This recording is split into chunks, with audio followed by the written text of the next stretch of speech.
กะนิ่งเอาน้องผู้หญิงก้มสวยเป็นกันสวยผู้ใดตำแน่นางนาอยากเกี่ยวพันเขาเหมือนนางไม้สัมพันธ์สิพันเขานั่งจะสวยเบิ่งเน่ลาย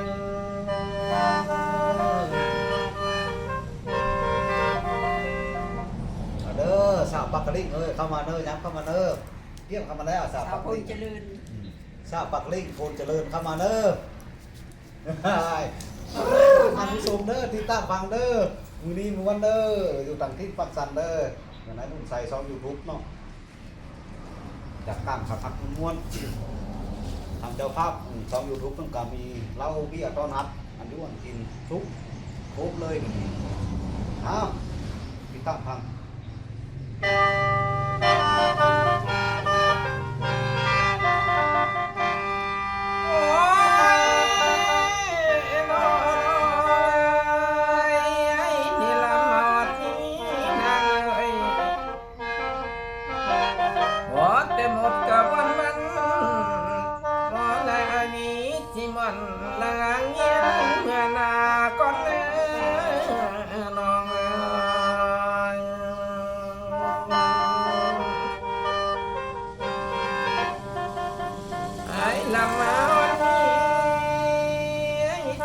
ความมวนจริงป้าเมื่อไว้ก่อนเนื้อน้องเนื้อ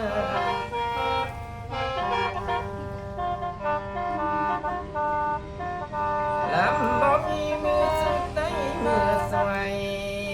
สิเมื่อแน่จึงคอยฟัง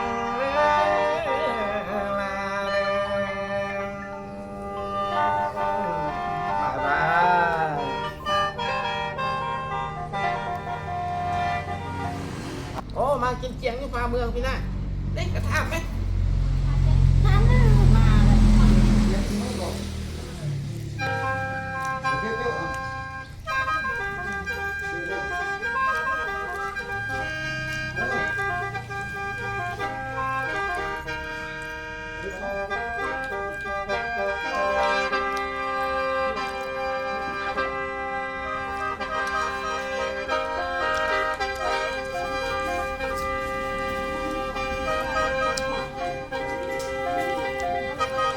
รอท่าหมอครับหมอลำหน่อยนึง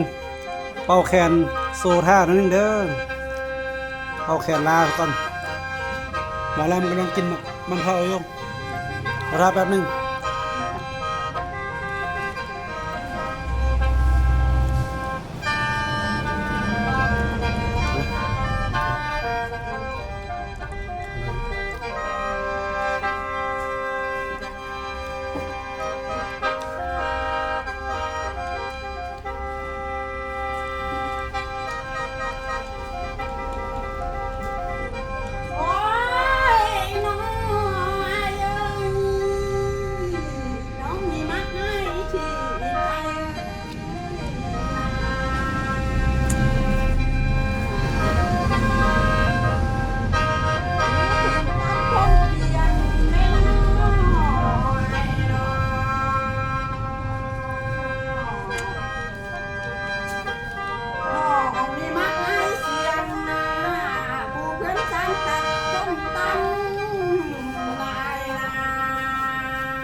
เดือน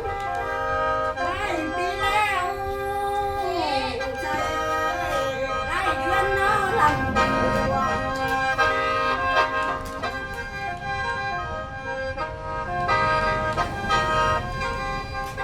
ความทะเลน้ออยู่เรื่อยคิดถึงอายุบ่ลืมเวลาเด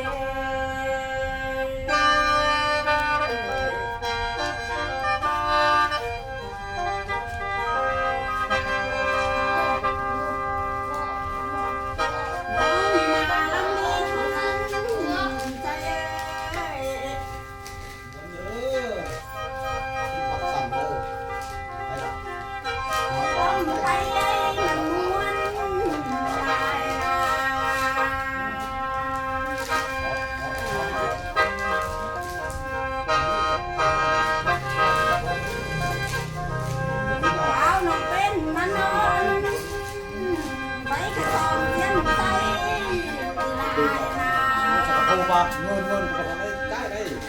มือลำกลางตามรุดจากตัวใกล้มือเลย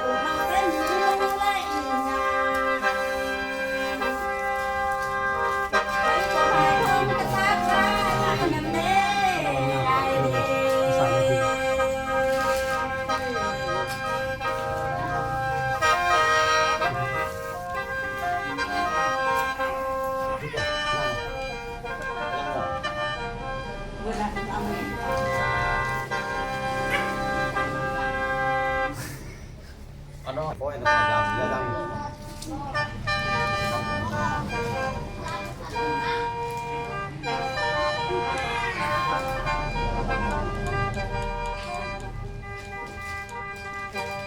โอ้ยไอ้น้อละจุดประสงค์ของไอ้มาย่านน้องนี่นั่น บัวอะไรมา ตัวได้เด้อท่านผู้ชมเลยอุปสงค์ของไอ้ายมามือนี้อยากมาสิกินข้าวหอมพานางนาง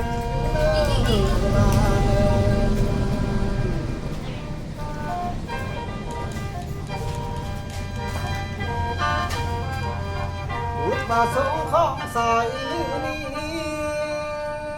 ยักมาจากนางมากินป้าหวงโถยนำนาง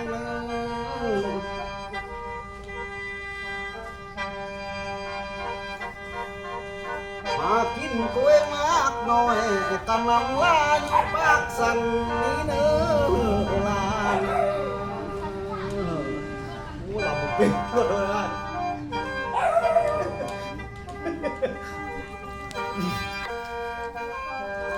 โอ้ยไอ้น้อลายไอ้ยักมาหาน้องน้อนาง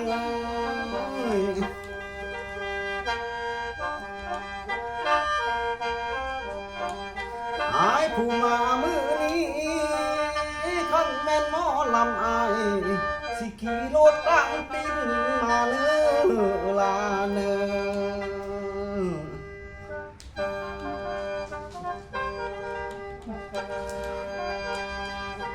สายผู้มามือนี้หมอลำสายบ่ไหลขี่เหือบินต่างยางมาเนอขี่แต่รถเก๋งห่างสิไก่แผ่นดินเปียงมายามนางไก่เนอลาเนอ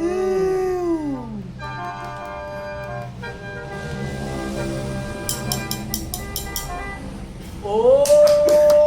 ยหัวเตะลาเลยข้าวแป้งเลย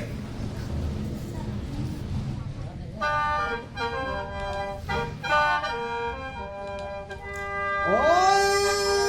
ไอ้น้อลาวพอได้มาฮอดแล้วสาวปักสันเพื่อนก็มีสิพาเข้ามาหาคอยอยู่เนื้อนางเนื้อ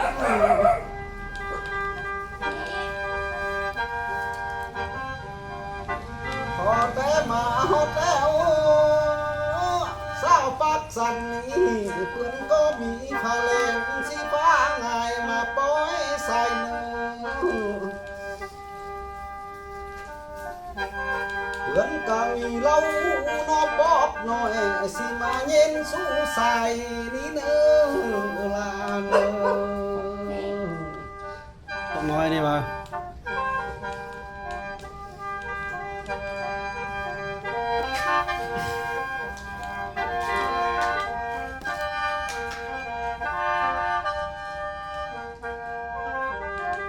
โอ้ยนอลาไอ้ผู้มาฮอดแล้วนอนางเอ้ย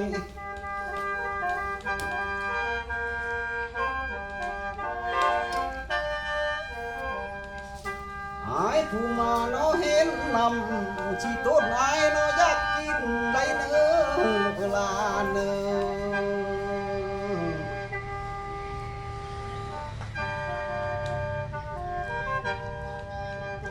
สายผู้มาฮอดแล้วไอ้ผู้มาเห็นลิ้นเห็นล้นหันหน้าหมอลำสายบ่จักดาวเงินลัน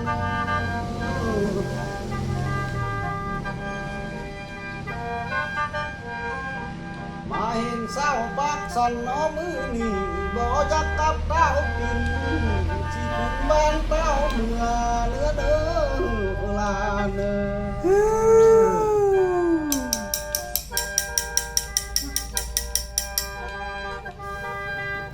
โอ้ยเสียดายเด้ เสียดายเด้ เสียดายเด้สาวปักสันเลย โอ้ยนอลาขันแม่นำบ้านน้องสิเมืองน้องยังมีป้าอยู่บ่สาวปักสันเอ้ย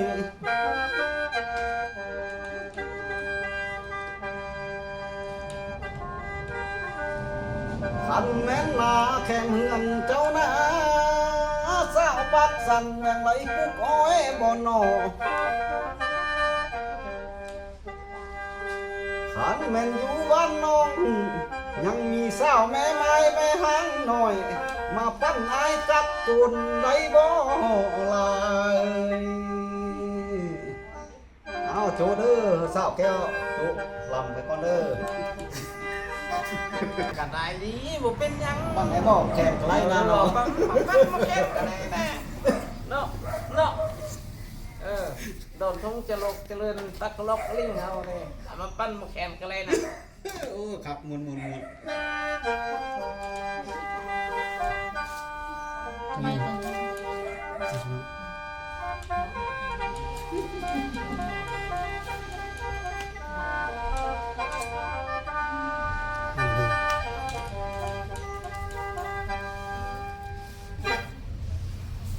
จบ โอ้คือว่าจบไวแท้เนาะจบบาทเดียวหมอลำยิงยังสิลำอยู่ก็หน่อยหนึงสิครับยังอยู่ เนาะ แม่เนี่ยปักแก้วยับอีกแม่อยู่น้ำนี่แม่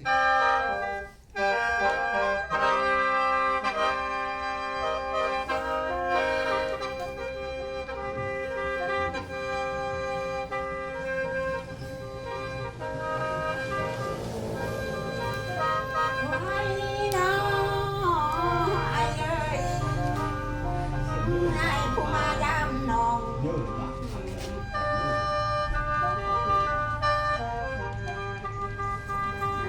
อยู่ดีโดยบ่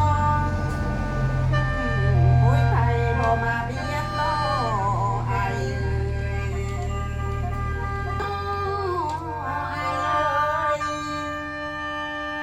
ยังคอยสุขอยู่สั่งว่าพร้อมน้อลูกเต่าหาทั้งลูกเมียมาย่านน้องแม่นอยู่เฮือนนี่แล้วไอ้แล้ว ม้วนเด้อหมอลำแก้วเด้อ เขาแล้วไอ้เอ้ยสิเสือไอ้สุกยาเด้อไอ้เอ้ย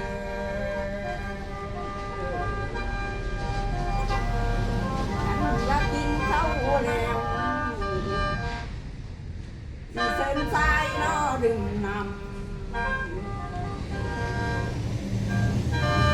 ทักทายไอ้ที่เลยยายคอยตามเย็นเฮานา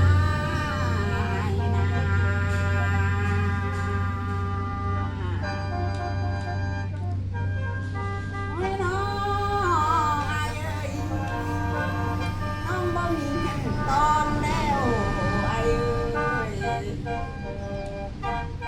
เอาเสียงนำน้อฝากส่งก่อนเด้อ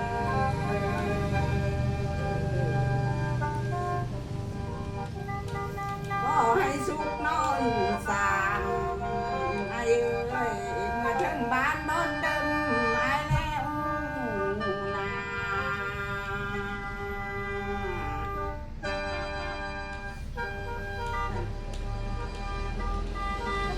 โอ้เจ้าหน้าที่ครับ ขอบคุณขอบใจเด้อทุกคนติดตามชมมาจนฮอด